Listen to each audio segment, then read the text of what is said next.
விஜய்க்கு விசில் சின்னம் கிடைச்சிருக்குது. அதை ப்ரொமோட் பண்றதுக்காக அவரே அதை வாயில வச்சு ஊதியும் காட்டிட்டாரு. பிறவி பயனையே அடைந்து விட்டதாக அணில் குஞ்சுகள்லாம் அந்த பக்கம் அன்றாயிரம் நினச்சிக்கிட்டு இருக்கிறானுங்க ஆர்கசத்தில். அதே மாதிரி அணில் குஞ்சுகளுக்கு ஆர்கச கதைகள் சொல்கிற அந்த கோமாளி கூட்டம் இருக்குது இல்லையா, அதுவும் கிட்டத்தட்ட அதே ரேஞ்சுக்கு தான் பிஹேவ் பண்ணிக்கிட்டு இருக்குது. ஏங்க, சின்ன என்னன்னு தெரியறதுக்கு முன்னாடியே விஜய்க்கு 99% மக்கள் ஓட்டு போடுறதுக்கு தயாராக இருந்தாங்க. இப்போ பாருங்க, சின்னம் தெரிஞ்சிருச்சு. அதுவும் விசில் மாதிரியான வெறித்தனமான சின்னம் அவருக்கு கிடைச்சிருக்குது. அந்த மீதி 1% விஜய்க்கு தான் ஓட்டு போட போகிறாங்க. அணில்னா அதிபராகிறது மட்டும்தான் பாக்கி. எதுக்கு இவங்க எல்லாம் எலெக்ஷன் நடத்திட்டு திரிகிறாங்கன்னு தெரியல. அணில்னா தான் அதிபர்னு டிக்ளேர் பண்ணிட்டு போக வேண்டியதானே, எதுக்கு வெட்டி செலவு அப்படிங்கிற ரேஞ்சுக்கு பேசி அணில் குஞ்சுகளின் ஆர்கசத்துல ஒரு எக்ஸ்ட்ரா எனர்ஜியை திணிச்சு விட்டுக்கிட்டு இருக்கிறாங்கன்னு வைங்க. ஒட்டுமொத்த அணில் கூட்டமும் ஒரு மாதிரி குதூகலத்தோட தான் இருக்குது. சரி, உண்மையிலேயே இந்த விசில் சின்னம்ங்கிறது விஜய்க்கு வராது வந்த மாமினியா, அப்படியே கிடைக்காத ஒரு பொக்கிசமா, வரலாற்று சிறப்புமிக்க சின்னமானு கேட்டீங்கன்னா, விஜயின் வெற்றியை, அரசியல் வெற்றியை உறுதி பண்ண போற ஒரு வெற்றி சின்னமா இந்த விசில்னு கேட்டீங்கன்னா அப்படியெல்லாம் ஒரு கூந்தலும் கிடையாது. ஏன் கணக்கு சரியா இருந்தா இந்நேரத்துக்கு விஜய் குமுறி குமுறி அழுதுகிட்டு இருப்பாப்புல, பனையூர் பங்களாவில் படுத்து புரண்டுகிட்டு விசிம்பி விசிம்பி அழுதுகிட்டு இருப்பாப்புல. ஏன்னா நேத்து நடந்த சம்பவம்ங்கிறது அப்படிப்பட்டது. அதாவது இந்த விசில் சின்னம் நமக்கு வெற்றியெல்லாம் தேடி தர போறதில்ல, நம்ம அரசியலுக்கே சங்கூத போகுதுங்கிறதெல்லாம் நேத்தே விஜயண்ணாவுக்கு தெல்ல தெளிவா தெரிஞ்சிருக்கான். அதனாலதான் சொல்றேன், இந்நேரத்துக்கு அணில்னா அழுது புலம்பிக்கிட்டு இருந்தாலும் அதுல ஒரு ஆச்சரியமும் இல்ல. ஒட்டு மொத்தமா இந்த விசில் சின்னம் தான் நம்ம அரசியலுக்கே சங்கூத போகுதுங்கிறது யாருக்கு புரிஞ்சுதோ இல்லையோ, தெரிஞ்சுதோ இல்லையோ, அணில்னாவுக்கு இந்நேரத்துக்கு தெல்ல தெளிவா புரிஞ்சிருக்கும். ஏன்னா திரும்பவும் சொல்றேன், நேத்து செயல் வீரர்கள் கூட்டத்தில் நடந்த சம்பவம்ங்கிறது அப்படிப்பட்டது. ரைட். எப்படி இந்த விசில் சின்னம் விஜயோட அரசியலுக்கு சங்கா மாறப்போகுது அப்படிங்கிற அந்த பேருண்மையை ஆதாரத்தோட அப்புறமா சொல்றேன். அதுக்கு முன்னாடியே நேத்து நான் தான் உலக உத்தமன், ஊழலை ஒழிக்க வந்திருக்கிற உத்தமனே நான் தான் அப்படிங்கிற ரேஞ்சுக்கு அணில் நான் உருட்டி தள்ளி இருந்தாரு. அதை ஒரு பெரட்டி பார்த்துட்டு போயிடுவான். அதாவது அடிப்படையில் இந்த வெத்து வேட்டு விஜய் ஆகட்டும், இவர் கூட இருக்கிற லகுட பாண்டிகளாகட்டும், இல்லை இவருடைய ரசிகர் மன்ற நிர்வாகிகளாகட்டும், இதெல்லாம் கொடூரமான கொள்ள கூட்டம்ங்கிறது நம்ம எல்லாத்துக்கும் தெரிஞ்சது தான். அதை ஏற்கனவே நிறைய தடவை ஆதாரத்தோட பேசியிருக்கிறான். விஜயெல்லாம் கவுண்டர்லேயே கள்ள டிக்கெட் விற்கிற ஆள் தாங்கிறத நம்ம ஏற்கனவே நிறைய ஆதாரத்தோட பேசியிருக்கிறோம். அதே மாதிரிதான் அந்த ரசிகர் மன்ற நிர்வாகி கூந்தலானுகளாம், அவங்களும் சாதாரண ஆட்கள் கிடையாது. தான் ரசிகர்கள்கிட்டயே எந்த இடிச்சுவாய ரசிகன் சிக்கினாலும் அவங்கள்ட்ட ஆயிரக்கணக்கில் ஆட்டைய போடுற வேலையெல்லாம் அவங்க ரொம்ப வருஷமா பண்ணிக்கிட்டு இருக்கிறாங்கன்றதெல்லாம் ஆதாரபூர்வமா நாம நிறைய தடவை பேசியிருக்கிறோம். ஆக்சுவலா இதெல்லாம் தியேட்டருக்கு வெளியில நடக்கிற கொள்ளை. விஜயும் அவரின் ரசிகர் மன்ற நிர்வாகி கூந்தலானுகளும் தியேட்டருக்கு வெளியில அடிக்கிற கொள்ளை. தப்பி தவறி இந்த தற்கூரியானுங்க கையில ஆட்சி அதிகாரம் கிடைச்சா, இந்த கொடூர கோமாளிகள் கையில தமிழ்நாடு சிக்கிச்சுன்னா ஒட்டுமொத்த தமிழ்நாட்டையும் வித்து தின்றுவாங்க. அப்பேற்பட்ட திருட்டு கும்பல் தான் இந்த விஜயம் அந்த ரசிகர் மன்ற நிர்வாகி கூந்தலானுங்கன்னு வைங்க. இதுல நம்ம பேசாத இன்னொரு விஷயம் இருக்குது. அதாவது தியேட்டருக்கு வெளியில இவங்க அடிக்கிற கொள்ளையை பத்தி மட்டும்தான் நம்ம தொடர்ச்சியா பேசிக்கிட்டு இருக்கிறோம். தியேட்டருக்கு உள்ளேயும் இவங்க பெரிய கொள்ளை அடிச்சுக்கிட்டு இருக்கிறாங்க.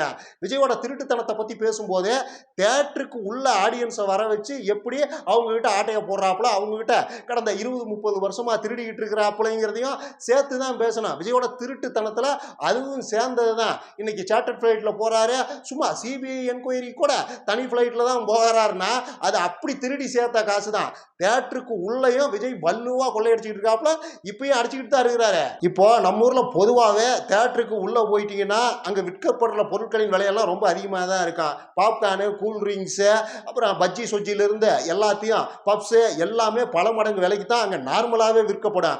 அதுவும் விஜய் படங்கள்லாம் வந்துருச்சுன்னா அது இன்னும் கூடுதல் விலைக்கு விற்கப்படும். 20 ரூபா பாப்கார்ன் 200 ரூபாய்க்கு விற்கப்படுறதெல்லாம் விஜய் படங்களில் ரொம்ப சர்வசாதாரணமாக நடக்கும். நீங்கள் தியேட்டருக்காரங்கிட்ட கேட்டீங்கன்னு வச்சுங்க, ஏங்க இப்படி அநியாய விலைக்கு விற்கிறீங்க, ஓரளவுக்கு லாபம் வச்சு விற்கிறது சரியா, இப்படி 20 ரூபா பாப்கார்ன் 200 ரூபாய்க்கு, 10 ரூபா கூல்ட்ரிங்க்ஸும் 100 ரூபாய்க்கு விற்பீங்களா, 5 ரூபா பப்ஸ் 50 ரூபாய்க்கு விற்பீங்களா, அது அநியாயம் இல்லையா அப்படின்னு கேட்டீங்கன்னா அவங்க என்ன சொல்லுவாங்கன்னா, நாங்கள் என்னங்க பண்ணிட்டோம், நாங்கள் எப்படிங்க சம்பாதிக்கிறது, கலெக்ஷனில் டிக்கெட் கலெக்ஷனில் 80% விஜயை வாங்கிட்டு போயிடுறாப்புல, அவங்களே வாங்கிக்கிறாங்க, அப்புறம் எங்களுக்கு என்ன கிடைக்கும், நாங்கள் எப்படி சம்பாதிக்கிறது, நாங்கள் எப்படி கரண்ட் பில்லு கட்டுறது, ஆட்கள் சம்பளம் கொடுக்கறது, எங்கள் இன்வெஸ்ட்மெண்ட்டுக்கு உண்டான லாபம்னு நாங்கள் என்னத்தை பார்க்கறது, எல்லா கலெக்ஷனையும் இவங்களே எடுத்துக்கிட்டு போயிட்டா நாங்கள் எப்படி சம்பாதிக்கிறது, இப்படித்தான் 20 ரூபா பாப்கார்னை 200 ரூபாய்க்கு விற்று தான் சம்பாதிக்க முடியும் அப்படின்னு கூச்சப்படாம உண்மையை அப்படியே சொல்லுவாங்க. இந்த தியேட்டர் ஓனர் அசோசியேஷன் தலைவர் திருப்பூர் சுப்பிரமணியம் கூட இந்த ஜனநாயகன் ரிலீஸ் அப்ப இதை ஓப்பனாவே சொல்லியிருந்தாப்புல. 80% கேட்குறாங்க, கலெக்ஷன்ல 80% கேட்டா நாங்க எப்படி தொழில் பண்றது, ஒரு நியாயம் வேணாமா அப்படிங்கிறாங்க. மற்ற படங்கள்லாம் 60% 50% ஷேர் பேசிஸ்ல ரிலீஸ் பண்ணா விஜய் படத்துக்கு மட்டும் 80% கேட்டா நாங்க எப்படிங்க தொழில் பண்றதுங்கிறத அவர் ஓப்பனாவே சொல்லியிருந்தாரு. கூடுதலா அவர் இன்னொரு விஷயத்தையும் சொல்லியிருந்தாரு, இதெல்லாம் அநியாயம்னு விஜய்க்கே ஃபோன் பண்ணி சொல்லிட்டேன், ஆனாலும் அவங்க சைட்ல இருந்து எந்த ரியாக்ஷனும் இல்லை அப்படிங்கிறதையும் அவர் ஓப்பனாகவே சொன்னார். எங்கிருந்து ரியாக்ஷன் வரும், புடுங்க சொல்கிறதே விஜய் தானே. ஓ, வர்றவங்கிட்ட புடுங்கிட்டு கூடியா, டிக்கெட்டு காசை என்கிட்ட கொடுத்துரு, உள்ளே வர்றவங்ககிட்ட கூல்ட்ரிங்க்ஸு பாப்கார்னு பல மடங்கு விலை வைத்து அவன்கிட்ட புடுங்கிட்டு விலை வச்சு விற்று அவன்கிட்ட புடுங்கிட்டு விட, யார் உண்டை வேணாங்கிறா அப்படிங்கிற அக்ரிமெண்ட் பேஸில் தான் விஜய் படங்களே ரிலீஸ் ஆகுது. இந்த ஆள் வெளியில் வந்து ஊழலை ஒழிப்பேன்னு பேசிக்கிட்டு தெரியுறா, அதை 10 தற்கொலையானுகளும் நம்பிக்கிட்டு தெரியுறானுங்க. இதுக்கு எதில் சிரிக்கிறதுன்னு தான் எனக்கு தெரியல. அதாவதுங்கண்ணா விஜய்னா, அதாவதுங்கண்ணா அனில்னா, இந்த நூற்றாண்டின் ஆகச்சிறந்த ஜோக் என்ன தெரியுமா, நீங்க பேசுற இந்த ஊழல் ஒழிப்பு பித்தலாட்டத்தை எல்லாம் வெகுஜன நம்பும்னு நீங்க நம்புறீங்க பாத்தீங்களா, அதுதான் இந்த வரலாற்றின் ஆக சிறந்த ஜோக்கு. உங்க ஊழல் ஒழிப்பு உலக உத்தமர் வேஷத்தை எல்லாம் வெகுஜன நம்பும்னு நீங்க நம்புறீங்க பாத்தீங்களா, அதுதான் சூளை சிரிச்சா சூக்கு தான் கேவலம்ங்கிற மாதிரியான கொடூரமான காமெடி. நான் ப்ராக்டிக்கலா ஏதாவது ட்ரை பண்ணுங்க, முடிஞ்சா இந்த மக்களுக்கு என்ன நல்லது பண்ணுவாங்கிறத எதையாவது விலைக்கு 4 ஓட்டு வாங்க பாருங்க. இந்த வேஷமெல்லாம் போட்டுக்கிட்டு இருந்தீங்கன்னா வலுவான தோல்வி உங்களுக்கு காத்துக்கிட்டு இருக்குது. சினிமா இண்டஸ்ட்ரியே அவ்வளவு ஊழல் நிறைந்த இண்டஸ்ட்ரி. அதுல எது லீகலு, எது இல்லீகலு, எது ஒயிட்டு, எது பிளாக்கு, எது என்ன கணக்குலாம் யாருக்குமே தெரியாது. அங்க என்ன பணம் புழங்குது, எவ்வளவு பணம் அதுல ஜென்ரேட் ஆகுது, வெளியிலிருந்து பிளாக் மணியா அதுல எவ்வளவு கொட்டப்படுது எல்லாம் யாருக்குமே தெரியாது. அப்படிப்பட்ட சினிமாவில இருந்து வந்துட்டு நீங்க ஊழலை ஒழிக்க போற உத்தமரா? திரும்பவும் சொல்றேன், சூளை சிரிச்சா சூக்கு தான் கேவலம்ங்கிற மாதிரியான கொடூரமான காமெடியில எல்லாம் பண்ணிட்டு இருக்காதீங்க. உங்க ரசிக கூந்தலானுங்களே எதிலேயே சிரிச்சுட்டு போயிடுவானுங்க. பார்த்துங்க, உங்க சூப்பர்மேன் இமேஜ் எல்லாம் சல்லியா நெம்ப சீக்கிரம் உடஞ்சு போயிடும். பார்த்து ஏதாவது புத்திசாலித்தனமா பேச ட்ரை பண்ணுங்க. ஏதாவது மக்களுக்கு இதை செய்வேன் அதை செய்வேன்னு எதையாவது உருட்ட முயற்சி பண்ணுங்க, டெபாசிட்டாவது தேரும். பார்த்துங்க. ரைட், இப்போ அந்த விசில் சின்னம் தான் விஜய் அரசியலுக்கான சங்குங்கிற அந்த மேட்ருக்கு வர்றேன். அதாவது இந்த விசில் சின்னம் கிடைச்ச உடனே அணில் குஞ்சுகள் வேற லெவலில் கொண்டாடிட்டு இருக்கிறானுங்க, ஊதி தள்ளிக்கிட்டு இருக்கிறானுங்க. இதுல கவனிக்க வேண்டிய மேட்ரு என்னன்னா, நேத்து விஜய் செயல் வீரர்கள் கூட்டம்ங்கிற பேர்ல ஒரு கூட்டத்தை நடத்துறாரு. அதுல விஜயவே பேச விடாம இவனுங்க ஊதுன்னு ஊதிக்கிட்டு இருக்கிறானுங்க. அதுல விஜய்க்கு தெளிவா ஒரு விஷயம் புரிஞ்சிருக்கான். ஏன்னா விஜய் அந்த இடத்துல ரொம்ப சீரியஸா வகுப்பெடுக்கிறாரு. அரசியல்னா என்ன, பூத்துகள்ல எதிர்கட்சிகளை எப்படி எதிர்கொள்ளணும், அவங்க என்னென்ன மாதிரியான தில்லாலங்கடி வேலைகளை செய்வாங்க, அதை எப்படி எதிர்கொள்றது அப்படிங்கிறத பத்தி சீரியஸா பேசுறாரு. விஜய் சீரியஸா பேசுறதே ரொம்ப ரேர் தான். 10 பைசாவுக்கு பெறாத பஞ்சு டயலாக்குகளை சீரியஸான விஷயம்ங்கிற மாதிரி பேசுற ஒரு வெத்து வேட்டு சினிமாக்காரன் தான் இந்த விஜய்னு வச்சுக்கோங்க. ஆனா நேத்து ஒரு 5 நிமிஷம் சீரியஸா பேசினாரு. எப்படி பூத்துல நாம நடந்துக்கணும், எதிர்கட்சிகளை நாம எப்படி எதிர்கொள்ளணுங்கிறத பத்தி ஒரு 5 நிமிஷம் சீரியஸாவே பேசினாருன்னு வைங்க. ஆனா எதிர்த்தாப்புல உட்கார்ந்து இருந்த எந்த அணிலும் அதை காதிலேயே போட்டுக்கல, ஊழுன்னு ஊதிக்கிட்டே தான் இருக்கிறானுங்க. நீங்க வேணா விஜய் பேசின அந்த 15 நிமிஷம் வீடியோவை திரும்ப பாருங்க. அந்த கருமத்தை நான் ஏன்டா போய் பார்க்கணுங்கிறீங்களா? அட, ஒரு நாலேஜுக்காக சொல்றேன், ஒரு அறிவுக்காக சொல்றேன். இது எப்பேற்பட்ட வெத்து வேட்டு கும்பல்னு தெரிஞ்சுக்கிட்டு என்ஜாய் பண்ணுங்கிறதுக்காக சொல்றேன். திரும்ப வேணும்னா போய் பாருங்க. அவங்க ஊழுன்னு ஊதிக்கிட்டே தான் இருப்பாங்க. இந்த ஆள் என்ன பேசுறாப்புலங்கிறத பத்தி எல்லாம் அவங்களுக்கு யாருக்கும் எந்த கவலையும் இல்லை. அவங்களுக்கு ஊதன அவ்வளவுதான். ஒரு கட்டத்தில் விஜயே உண்மையை உணர்ந்துட்டாரு.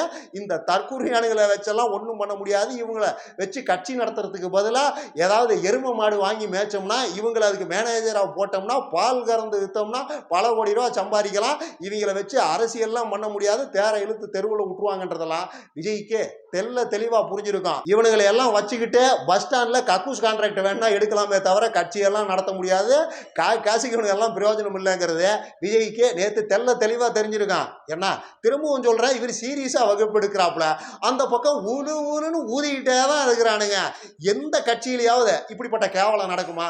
அதாவது பப்ளிக் மீட்டிங்ல மக்கள் இப்படி விசில ஊதுறாங்க, தங்களோட ஆர்வத்தை வெளிப்படுத்துறாங்க. விஜய் ஒரு பப்ளிக் மீட்டிங் போடுறாரு, அங்க பொதுமக்கள் நிறைய பேர் கூடுறாங்க, விஜய் ரசிகர்களும் கூடுறாங்க. அந்த இடத்துல அவங்க விசில ஊதுறாங்கன்னா அதுல ஒரு அர்த்தம் இருக்குது. ஏன்னா அவங்க ஒரு ஆர்வத்துல பண்றாங்க. விஜயை பார்த்த அந்த எக்ஸைட்மெண்ட்லயும் அந்த ஆர்வத்திலையும் தங்களோட சந்தோஷத்தை விசில ஊதி வெளிப்படுத்துறாங்கன்னு நாம புரிஞ்சுக்கலாம். இவனுங்கெல்லாம் நிர்வாகிகள். இவனுங்க தான் நாளைக்கு எம்எல்ஏ ஆக போறானுங்க, அமைச்சர்களாகி அப்படியே அறுத்து தள்ள போறானுங்க, விஜயனாவை சிஎம் சீட்ல கொண்டு உட்கார வைக்க போறானுங்க. இந்த குருட்டு கூந்தல ஊதலானுங்க. தலைவர் சீரியஸா அரசியல் வகுப்பு எடுத்துக்கிட்டு இருக்கும் போது ஊதிக்கிட்டு இருக்கிறானுங்கன்னா என்னத்த சொல்றது? அடைய தற்கூரி முண்டாங்களா, உங்களுக்கு விசில்ங்கிற அந்த பொருள் தான் சின்னமே தவிர இந்த சத்தம் இல்ல.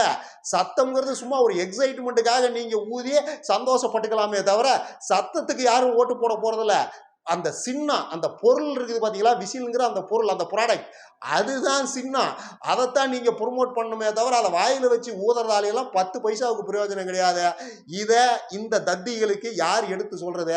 விஜய்க்கெல்லாம் தெளிவா தெரிஞ்சிருக்கும். தெரியல புரியலன்னா விஜய் இவங்களை விட இன்னும் பெரிய தத்தியா தான் இருக்க முடியும். அங்க இருந்த ஒரே அனுபவ அரசியல்வாதியான செங்கோட்டையனுக்கு இதோட சீரியஸ்னஸ் தெளிவா புரிஞ்சிருக்குது. அவர் தெளிவா சொல்றாப்ல, இருந்தாலும் அனுபவப்பட்ட அரசியல்வாதி இல்ல, அடே தற்குறிகளா, தத்திகளா, கிறுக்கு கூமட்டைகளா, இப்படி ஊதக்கூடாதரா, சின்னத்தை தான் ப்ரொமோட் பண்ண.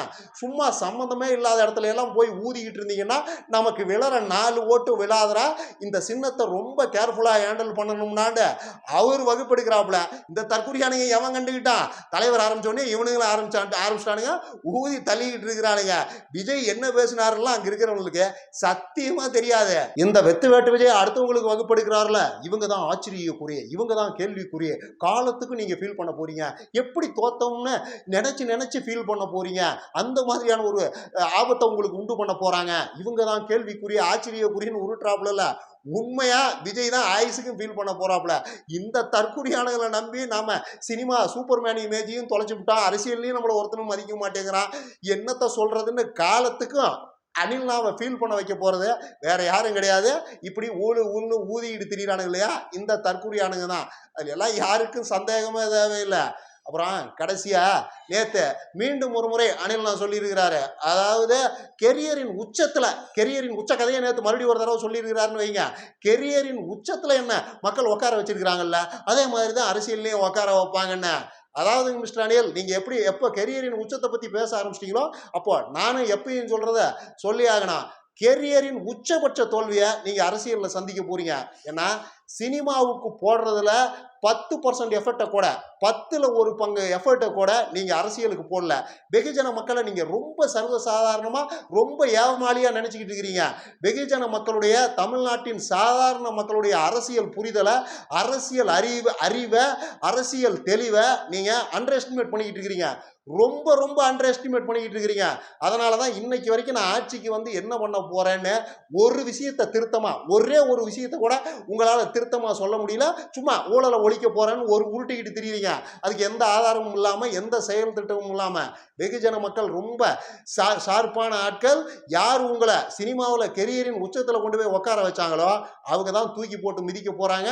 திரும்பவும் சொல்றேன், நீங்க உங்க கெரியரோட உச்சபட்ச தோல்வியை அரசியல்ல சந்திப்பீங்க. அரசியல்ல நீங்க சந்திக்கிற தோல்விங்கிறது உங்க கெரியர்லயே நீங்க பார்க்காத உச்சபட்ச தோல்வியா அது இருக்கும்.